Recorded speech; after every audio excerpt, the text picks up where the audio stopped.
Welcome to Living Room Wisdom, where your story is your glory. I am Patrina Wisdom, author, speaker, and founder of the Pure Abundance Retreat in Belize. I am here with an amazing woman. This is Dr. Kristen Guillory.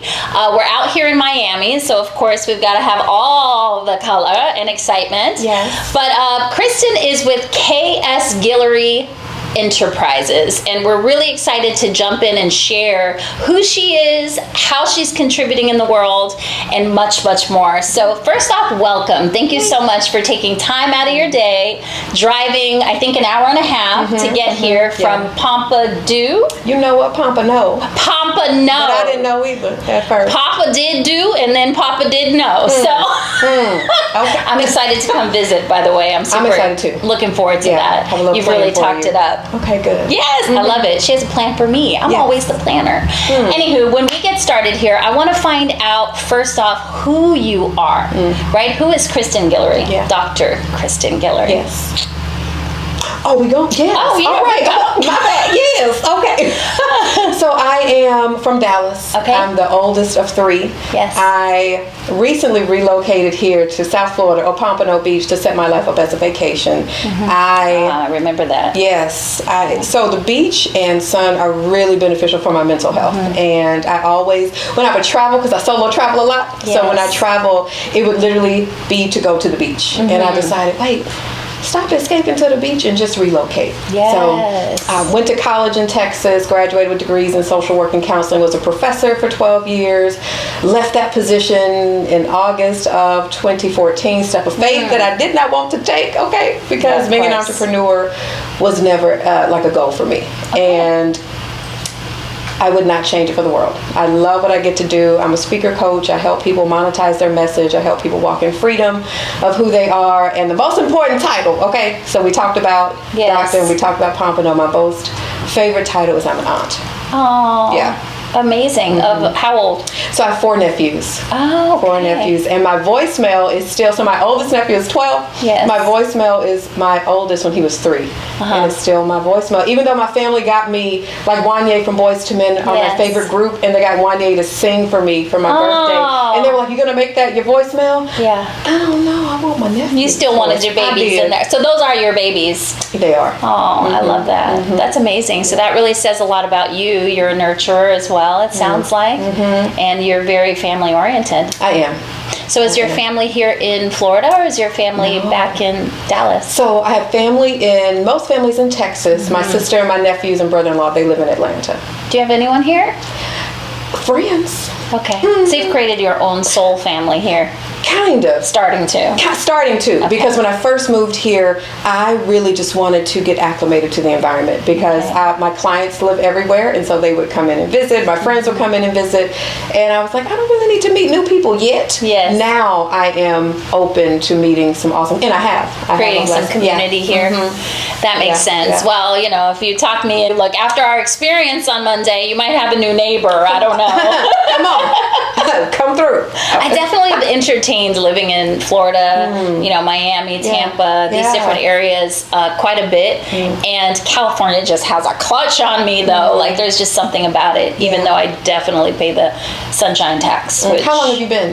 I've been there now for 10 years. Okay. 10 years, yeah. So, we'll see where life takes me. But I want to learn more about now, what has been your biggest challenge in life? Can I give you 3? You can give me as many as you want. Can I give you 3? Yes. Okay. Yes. So, and it's in no particular order, but I'll say. But what are the challenges that have made you who you are? Absolutely. Right? So I'd say the first, honestly, would be the deepest one. So I said I am a very proud aunt. In 2013, we actually lost one of my nephews. And he was 1 year old. His name is Chase. He's a very present part of all of our lives. But that, just being 100 with you, that was actually the first time I couldn't fix anything. I couldn't fix it for my sister, because I'm that go-to person. I solve everything. I had myself on a pedestal, even though nobody told me to do that. And when I found out that he passed away, I physically collapsed. collapsed. Like I had a speaking engagement and I was encouraging the audience. These were individuals who had just been incarcerated and they were out, and we were talking about, life and just, it was beautiful. And then I got the call, and that significantly changed me because it, number one, showed me that what I believed via my faith, I really believed. And then two, it made me rely on other people. Yes. Like I was that person for so many, and I really never had to ask for help. Still wasn't asking because there was no pride in the midst of grief, but I accepted it. And so that changed me in terms of it's okay to lean on other people. It changed me in terms of, so I was a therapist as well. So professor for 12 years, therapist for 4. And a go-to person. I was a go-to person. Yeah. And it allowed me to even recognize what grief looks like for people, and it's different for everyone. And time doesn't necessarily heal wounds, and just so much around that. So that significantly impacted how I move and how I rest and how I lean on people. So I'd say that was the top one. I said no particular, but I would say that was the top one. The next has to do with me being so hard on myself. So from high school, if not before, I was really hard on myself. I needed to help everybody. I was very hard on my looks. Like I wanted to be a smaller size or do all these things. Didn't matter how many people told me I was amazing and beautiful. I did not believe them. I would hide my light. I would hide my intellect. I'd hide my personality until I stopped doing it. Until I started just acknowledging, hold up, I'm made this way for a reason. Let me stop doing it and just embrace all of me and be grateful for that. And I'm still on the journey. I'm still on the journey. Not going to pretend like it's amazing all the time. But that was significant. And then the third one was leaving my professor position. After how long? Off and on for 12 years. Okay. Yeah. And so my best friend, who's an attorney, left her position maybe 3 months prior. And I'm bragging about her in my speaking engagement. It's like, girl, you better walk in platinum faith. Okay, you better do it. And I felt led to leave my job. And I was like, no. I literally said, Lord, this is not what I do. Thank you. And different things happened that summer that led me to leave. And I'm like, this was never my journey. I never wanted to be an entrepreneur. I like steady money. I like steady checks. And I left. And it was so hard, not because being an entrepreneur is hard. I actually don't believe that everything is a struggle. I believe in leaning into ease, but it was hard because I got in the way. I didn't rest. I assumed things had to happen a certain way. I wasn't still. And it wasn't until I released all of that and was like, okay, this isn't working. Let me sit back. Took some work, but the last 4 years of my business have been amazing, and I'm it sounds like some of the old programming from like corporate America or your professor stuff, where it's very like production driven, like you have to achieve this level of success by then, kind of a thing was kind of the programs that were driving your life. Yes and no. Previously, no? It didn't really have anything to do with the professor stuff. It honestly had to do with me and things that I allowed to come in from society and from expectations. Okay, that makes sense. And I'm sure part of it was that as well, but it was just, where did this come from? Nobody actually told me you had to do certain things, but it just came out like giving yourself the space to have your own process, your own journey of entrepreneurship. And for those of you who are not entrepreneurs, and for those of you who are, entrepreneurship is a spiritual journey. Would you agree with me? Yes. I mean, you want to lean into like personal and spiritual growth and development, become an entrepreneur. 100%. Your faith is strengthened. Your identity is strengthened. Your voice is strengthened. Your ability to create and maintain boundaries are strengthened. Your self-worth. I mean, I can go on and on and on and on and on. And it sounds like this has been your journey, listening to the things that you've experienced. Ditto. That's what I need to say. Ditto. That was it. No, but really, yes. All of it is, I love it. Like somebody said, if someone called you and offered you this amount, would you go back to 9 to 5? No. Because I can do that amount on my own and more. Exactly. No. And now. And you're right. It is so much, like I love being able to set their own schedule, but it's also, your business is you. And so you've got to determine what things are, and the spiritual journey, being open to support through coaches and mentors mentoring. And honestly, what is the book that talks about your zone of genius? What is this book? Take the Leap or The Big Leap. And it talks about that. And it's just beautiful to be able to, I love every aspect of my business. Yeah. I love it. And I didn't love every aspect of being a professor. I loved my students. I love the relationships I got to cultivate with them, but I didn't always love teaching certain concepts. Yes. I did not love the grading, but I love what I get to do, and I don't know if I ever thought I would love every aspect of what I get to do. So with that said then, how did you go, like what was the bridge or the gap between being a professor and deciding you were going to be a speaker coach and a speaker and a coach and all of these things? Like what was that process in between, or the experiences that linked together that landed you where you are now? Oh, thank you for that question. So I got my first official speaking engagement invitation when I was 25 or 26. So I was working on my PhD, and I was tutoring a teacher at Carter High School in Dallas, and she was in grad school. And she found out, long story short, she found out that I was working on my PhD, and she said, "How old are you again?" And I was like, 25. "Girl, you're a black woman working on this degree. Would you come and speak to my students?" Sure. Another teacher walked in. "What are y'all doing?" "This is Kristen. She's 25, working on a PhD. "What? Will you come speak to my students?" So I was like, love it. Ease. "Oh, right.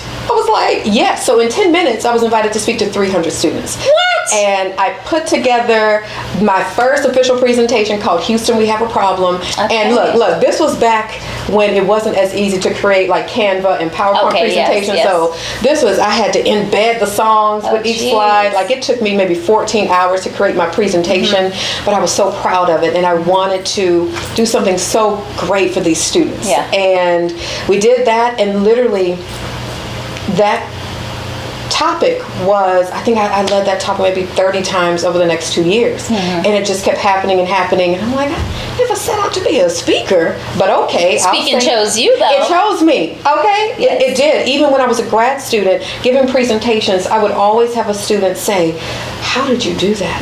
How did you make such a boring topic so not even entertaining, but we were interested in what you had to say?" And I'll give you an example. It was a presentation in grad school over the settlement house with Jane Addams and things in social work. And I started my presentation by saying, so when I first got this topic, I was not interested in it at all because the whole house and Jane Addams respectfully did nothing for my people. There you go. It was not for black folks. And then I said, but then I found out that she helped to start the NAACP, and then I discovered, and then my professor was like, "You need to speak." I'm like, "I'm just trying to get this degree and help you." So that is how it started, and I literally just kept getting invitation after invitation.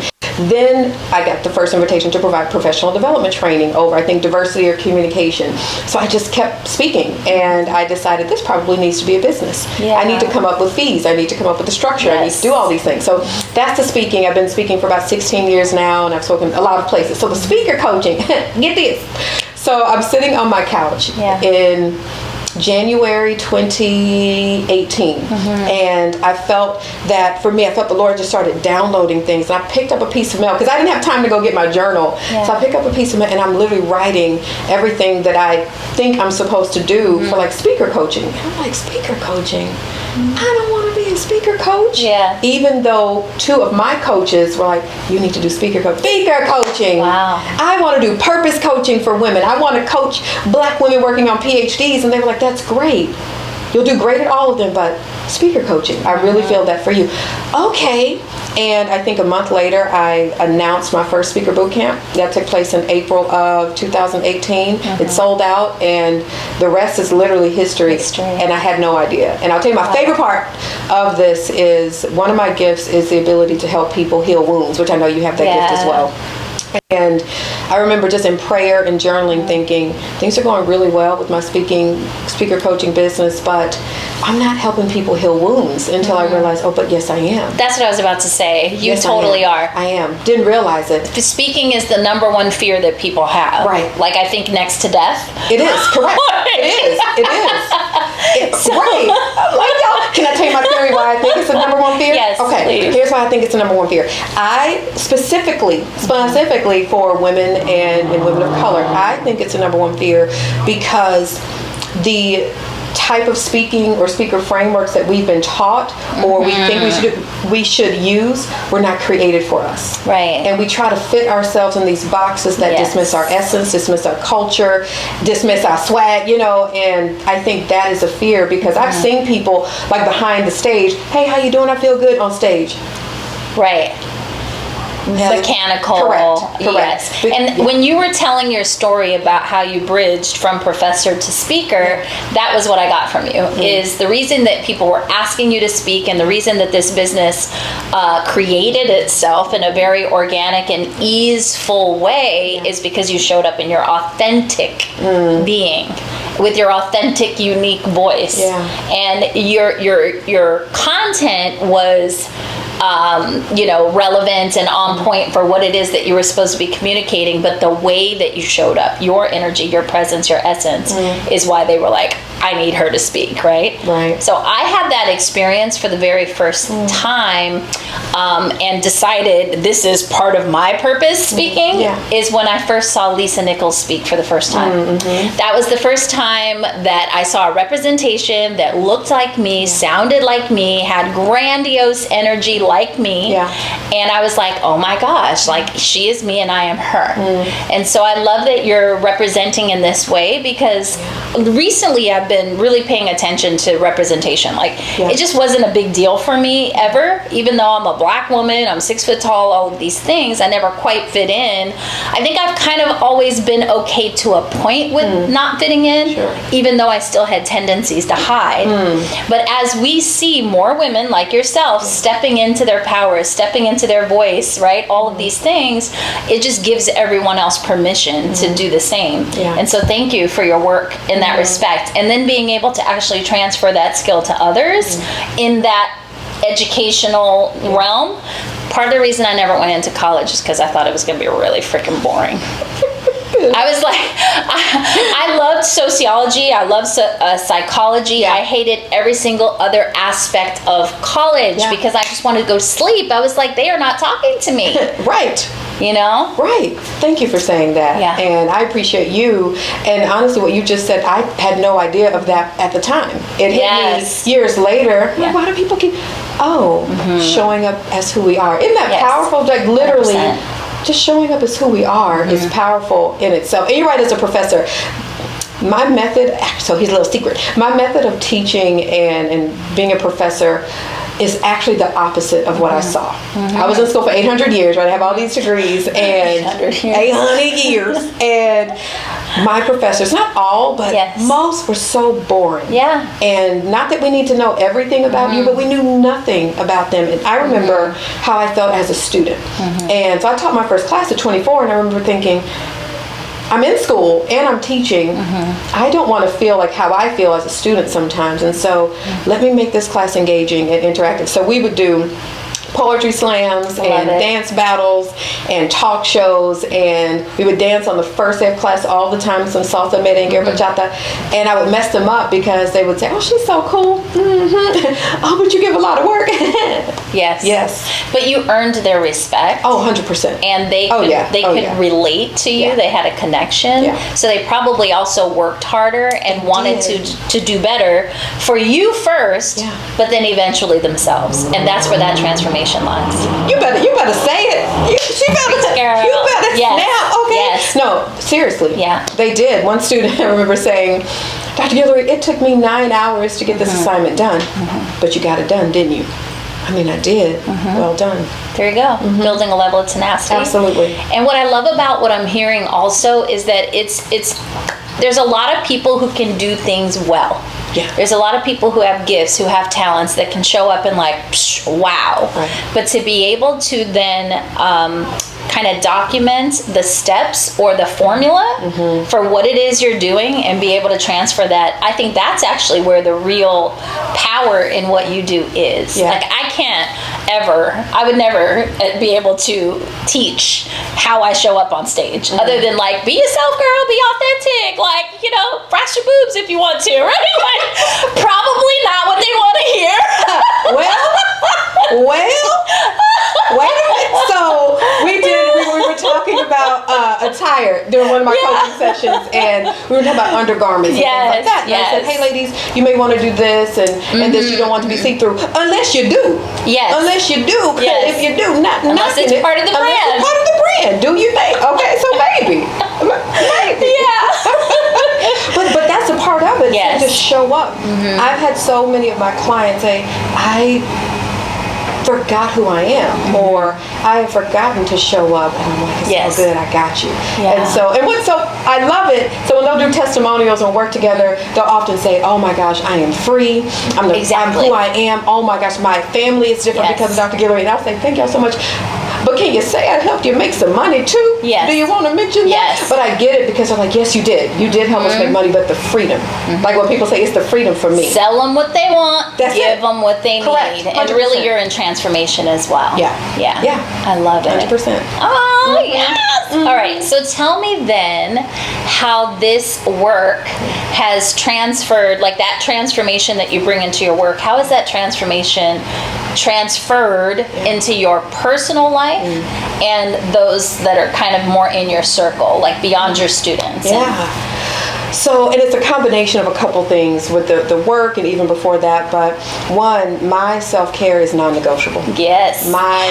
Me too. Non-negotiable. I protect my peace at all costs. And back in the day, I didn't. I've led I've probably led 150 trainings on self-care and compassion fatigue. And they're amazing. I would always get invited back. However, I wasn't following my own advice. I would have my students create burnout prevention plans on the first day of class, because believe it or not, in the field of social work, very rarely, from my experience, was self-care talked about. No, in social I can imagine, work, right? You have to. It's about giving. It's about giving. Yeah. Or if self-care is mentioned, it's at the end of a book when we're already burnt out. I'm like, what the? So anyway, I would have them do that, and then I thought, wait a minute. Sometimes things happen even better when I'm resting and I don't have to do anything. And so for me just implementing self-care for myself, for me, has actually impacted my clients and family more than I know. My aunt and my mom and uncle will often tell me, okay, remember you set that boundary? We're putting that boundary in. And so that's one. The second is just allowing myself to celebrate. Yes. So I encourage my clients to celebrate all the time. We start our sessions with, give me a celebration. Yeah, but I need to celebrate. And so I am very intentional about celebrating. I'm taking myself out to dinners. I am taking dance classes. I'm taking a nap, just because I never did. Even with my master's degree, I got it, did not celebrate, because in my mind, I said, well, you're starting PhD land in a week. You don't need to celebrate. Well, why not? And that was just part of, so the celebration, a blessing of this work is I've actually developed some great friendships with clients. And I'm like, wow, clients can become friends in this space, because it would make sense. There's a lot of synergy and ways where we connect on those ends. And one of my clients said, you call me Dr. Jeezy. Ma'am, please don't call me I like that. Dr. That's Jeezy. cute, actually. Okay, Dr. Jeezy. All right, girl. She said, now you did not move to Pompano just for you. Yes. You moved for us as well. Okay.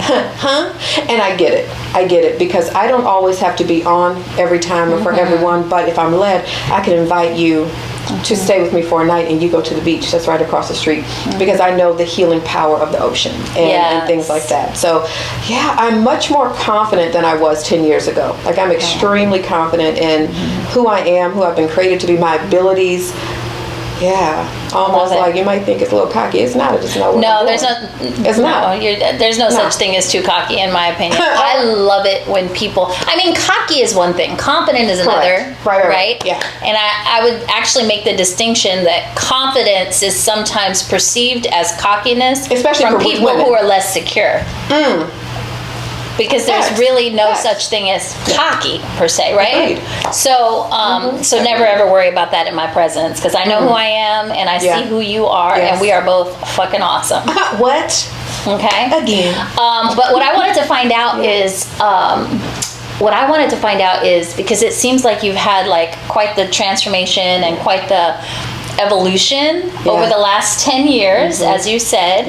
And so, what do you see for yourself over the next 10 years? Like, who is the 10 year from now Kristen? Yes. And what's that look like?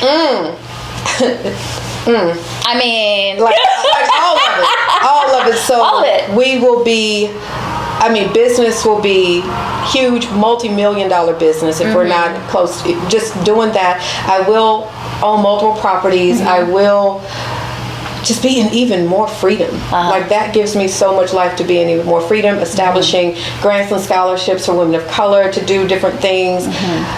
Oh, I love all of that. All of it. That feels good for me. All of it. Yes. Yes. One of my friends, clients turned friends, asked me a similar question. She's like, where do you see yourself in 5 years? And I answered her, and she said, so basically more of what you're doing now. Exactly. I said, yeah. Yeah. But, and allowing yourself to receive it.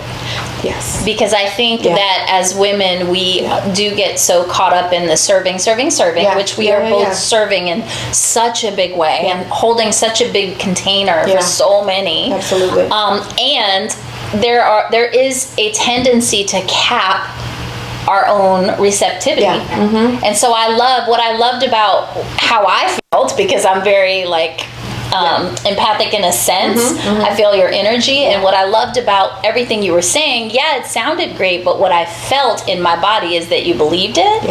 And it is. It's like, and so it is. You know what I mean? And I'm hoping that transfers to our audience, because I know there's a lot of women out there that are listening to this like, oh yeah, you might be having a response of some kind. That's not her work. That's your work. Just saying.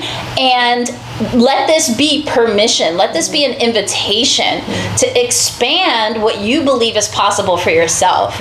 And not just here, but in any conversation. Like I say, there's a difference between confident and cocky. I mean, take that as an invitation to step more into your own being, your own identity. I can go on. I feel like I'm getting on my soapbox, but I just like to make sure that we're pulling the points that I want the audience to really hear, resonate, challenge themselves to lean into. Because for a lot of people, that would have felt very uncomfortable if they were sitting with you listening. And for me, I'm like, yeah, girl, I'm going to be there right with you, right? And that probably would have been a little uncomfortable for me a while ago to say. 5 years ago. Absolutely. To give myself permission to dream big, to give myself permission to say, I deserve this. Because too many people I have heard say I don't deserve. Right. But why don't you? But why don't you? And even just so you mentioned soapbox, I'll join you. I'll join you on it. Okay, I'll join you on the soapbox. I just truly, for self, but especially women, I want us to know that we deserve it all. Not just money, not just business. You deserve to be treated so well in whatever the relationship is. And there's something I got from one of my friends that said, can we not make the floor the ceiling? Meaning, if our partner, anybody does something kind, we're grateful for it, but understand you deserve more.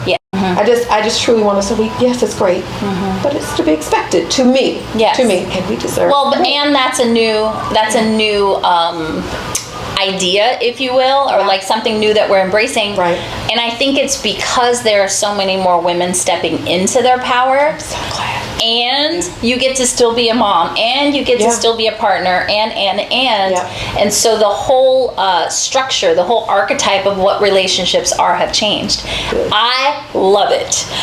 My late husband, it was very more traditional, like you're the breadwinner, he's the leader of the home and all of these things. And with my current partner that I've had for 5 years, it's like a total role reversal. I mean, I'm essentially the breadwinner. I'm the one who's always on the go and building the business, and he is such a hardcore supporter.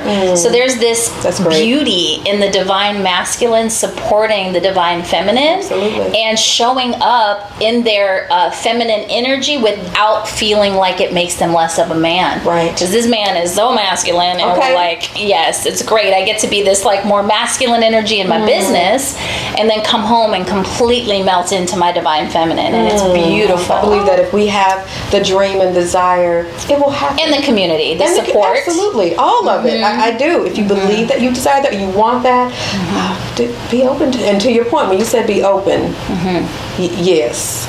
Open.